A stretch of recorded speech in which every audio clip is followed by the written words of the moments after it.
అని అని అన్నలో డాడీ బాగుందా బాగుందా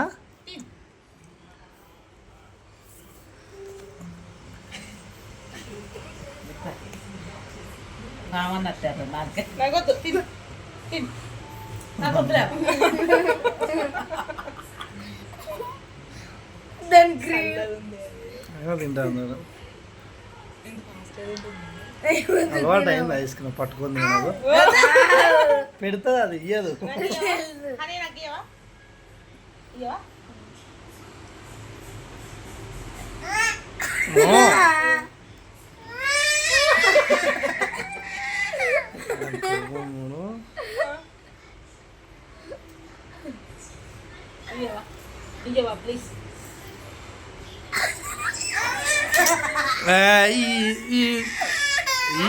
ఏడుస్తుంది తీర్చుకో డాడీ